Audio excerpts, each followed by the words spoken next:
prayer here and there, and I want to do some charity work. All of a sudden, I want to do some extra, which are all good things. I'm not mocking. It sounds like I am sarcastic about it. I'm not, inshallah ta'ala. But I feel like being a bit sarcastic, because as long as deen of Allah subhanahu wa ta'ala does not compromise my dunya and my development in dunya, I am happy. I'm quite happy to have everything on me, as long as my dunya carries on the way I want it to carry on. If it bifurcates, if it just crosses my dunya, deen of Allah subhanahu wa ta'ala, I'm very easy to put it aside, to shun it completely, or at least put it aside. And this is our attitude as a ummah to the deen of Allah subhanahu wa ta'ala.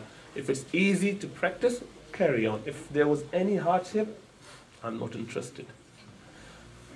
And I'm very happy to blame others for this. Oh, it's because I'm not given enough time. Oh, it's because my job doesn't allow me. Oh, it's because Masjid Imam takes so long for the khutbahs and things like that. Because that's why I don't go to masjid. It's just too late in summer, Isha time. Oh, it's too late, Fajr time nowadays, because if I do that, then I can't get ready and I can't go to my work on time. And this, so many different reasons. I'm just so tired coming home that I have to just have some rest.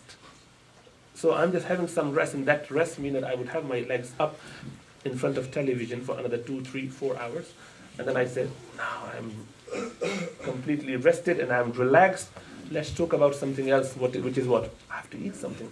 I have to do this. I have got some responsibility for my family.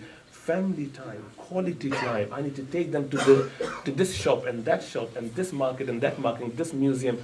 Every so often I get some time off. That is for my holiday there, and that is my holiday there. And I'm waiting for the next iPhone. And I'm waiting for the next gadget to extend my house, to do something here and there.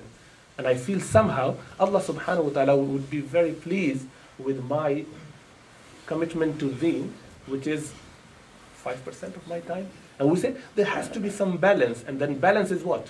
9 to 5, I'm working for dunya, which is actually 7 to 9 for most people, because you get ready, you have to have your food and whatever, and you come home, you have to have your own rest or home study if you're a student, or my assignments and this and that, and I'm stuck, I've still got to get that assignment sorted out, so I'm still thinking in that term. That time is not for Allah, was it? Was it? It could be. It could have been, if we utilize it properly. But I'm not going to tell you the trick there. You have to learn it yourself or ask someone. This is not, we haven't got enough time. So I won't tell you the trick how you can make it, or most of you should know, inshallah ta'ala, by now, how you can make everything in accordance with Sharia and be benefited from that and make it ibadah with your intention. That's the clue. Change your intention, it'll be all fine. But be ready to not ever sacrifice your deen for dunya. For clinging on to this material teat and not leaving that and not letting it go means that we are so much engrossed in this and immersed in this material world. And that is what the problem is with ummah, because the love of the ummah of this dunya is so passionate, it's so much that I would like to stay alive for another however many years. I want to see my grand and great grandchildren, as many English people have their great grandchildren's wedding. I would like to see that. I would be wild. That's a dream, world that we live in. Want to have longer life, and this is what Rasulullah sallallahu alaihi wasallam mentioned about the disease. We should be ready to meet Allah subhanahu wa ta'ala. There may be concern that I'm not ready because I haven't done enough. That's understandable, because I'm not ready for the exam yet, maybe. But am I working for it? No. I would do it when I'm in my 70s or late 80s or whenever. Even then it becomes like, if no one accepts me in the house, because I'm too old for that, and I have no other interest in anything, they want me to get out of the house, so I would rather stay in the masjid. Again, that is not a criticism. Allah subhanahu wa ta'ala has given our elderly people to spend some time in the house of Allah subhanahu wa ta'ala for whatever reason. This is amazing. This is a blessing from Allah subhanahu wa ta'ala. But if I am now at this age thinking about that opportunity, wallahi, I am wasting my life. I don't know whether I'll be alive, I would be able to get that age. So if Allah subhanahu wa ta'ala has given this opportunity to our elderly people, that's fantastic. But if it is not, then we can't just dwell on that. We can't just think, I would do it later on. It's being lazy about the exam. And then whenever these things happen to it, Allah subhanahu wa ta'ala made it very clear. إِنَّ اللَّهَ لَا يُغَيِّرُ مَا بِقَوْمٍ حَتَّى يُغَيِّرُ مَا بِأَنفُسِهِمْ. Never does Allah change the condition of people until they change themselves. It comes from your own self. قُلْ هُوَ مِنْ عِنْدِ أَنفُسِكُمْ. This is your own problem. You have to sort it out. Don't look out problem here and there, because no one asks you to miss your prayer, for your match, for your games, for your sleep, for your tour and visits here and there, or shopping. No one asks you to go and be unkind to your parents. No one asks you to swear at your children and your wives. No foreign hand there. No conspiracy there. Your own doing.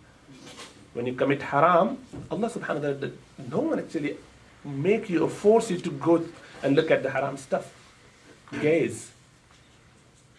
Look at all the pornographic stuff on the phone, tubes, whichever.